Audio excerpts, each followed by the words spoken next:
Good evening. So I am the founder, or one of the co-founders of Pronti AI. We are, according to TechTO, a fashion company, but actually we're a lot nerdier than that. We're using closet data to predict your shopping purchases. So lots and lots of challenges. I was told tonight everybody is wondering about fundraising. Am I right on that? Yeah. Yeah, fundraising? All right. So just a quick background about us, Pronti. We crossed 650,000 onboarded users. Holy shit. I still wake up in the morning and go, holy shit. Am I allowed to swear? Oops. It's encouraging. Okay, good. I am an Alberta girl at heart. All right. So I actually, even before pharma, I was a programmer. I am a deep ML thinker. I'm very nerdy. I'm also goofy, but I have no paper in the computer science space. It's just, I think I heard, you're also nerdy? Goofy, you're goofy too. I love that. Anybody else goofy? Yeah. Goofy's great.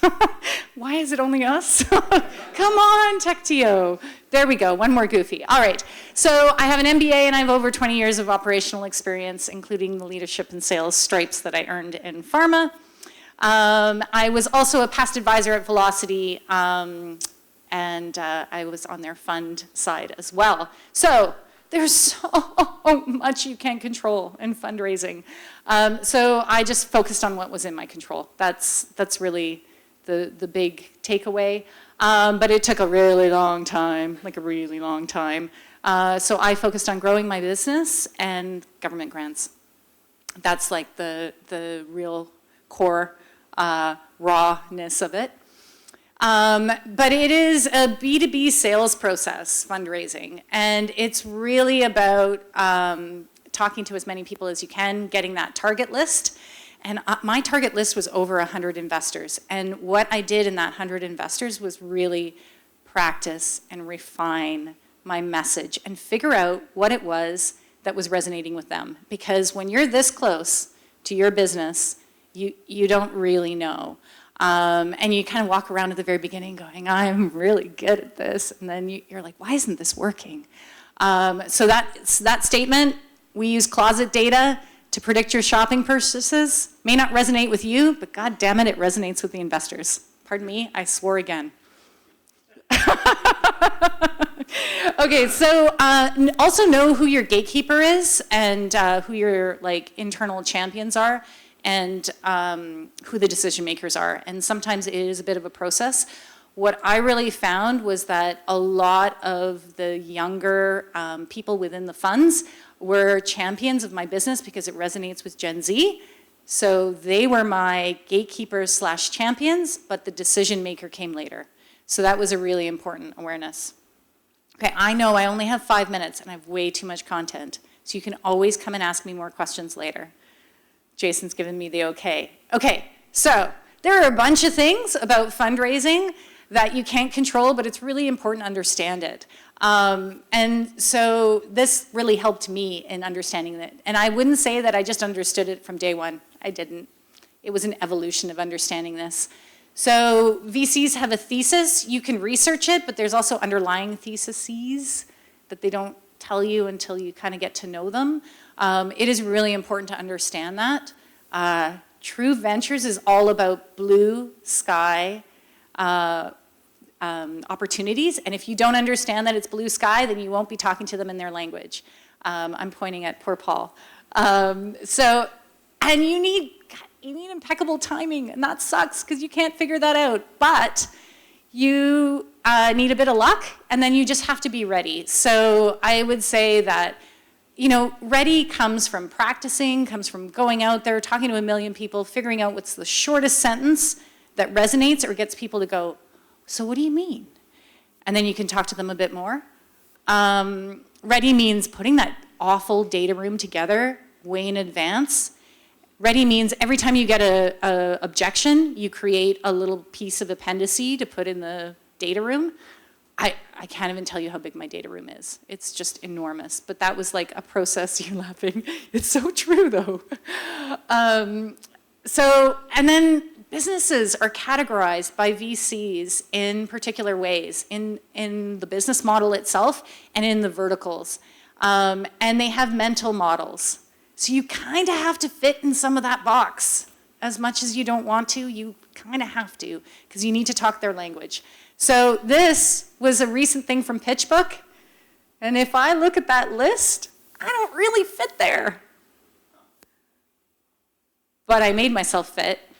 So the only thing about it is that we have a lot of AI and machine learning, but the only thing about fitting in that box is I had to be aware of the fact that I wasn't necessarily deep tech, because we're a bit more practical machine learning. Happy to talk about that with any of you guys. Make sense?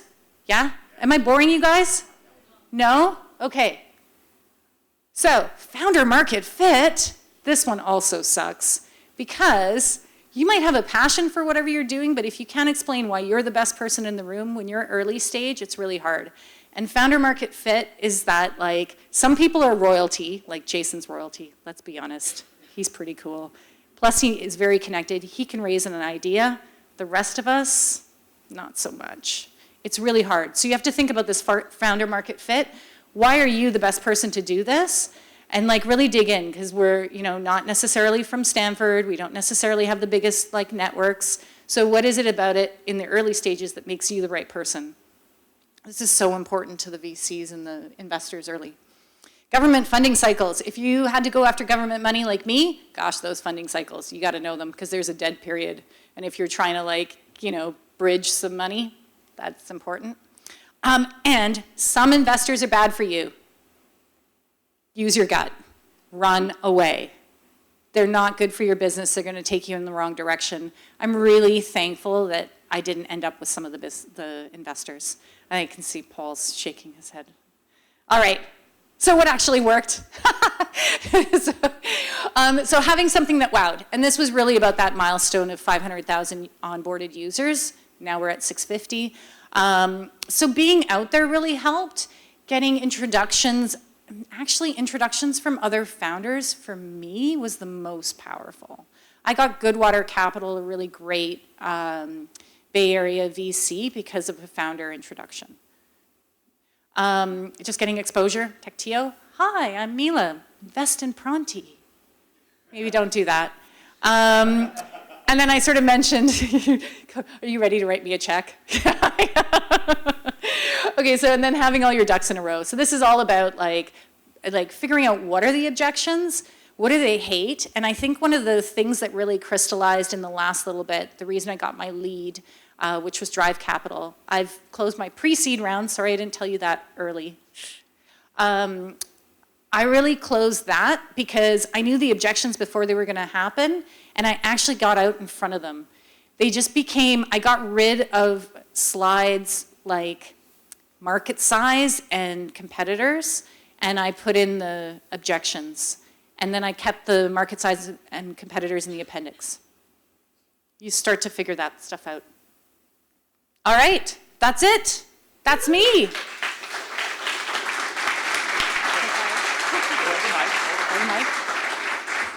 Oh, Q&A. All right, attack. None, Jason. Is this dead? Oh, no, well, here we go. We'll open up to questions, but I'll ask the first question because I thought there was something very interesting you had on there. You said One thing? Well, no, many things, but in particular, there's a lot of advice on the web that says only talk to partners. But you said talk to people that get it. And in your case, it's probably the associates, the principals. Generally, if you're talking Gen Z, there's a few partners out there, but not many. So when do you know to talk to the decision maker right away or to talk to like an analyst or a principal? So how did you figure this out? So I think maybe it has to do with my particular business. So my particular business does not resonate with older partners. And especially, we're very lucky in tech land to be able to wear whatever we want, and people respect what's in our heads.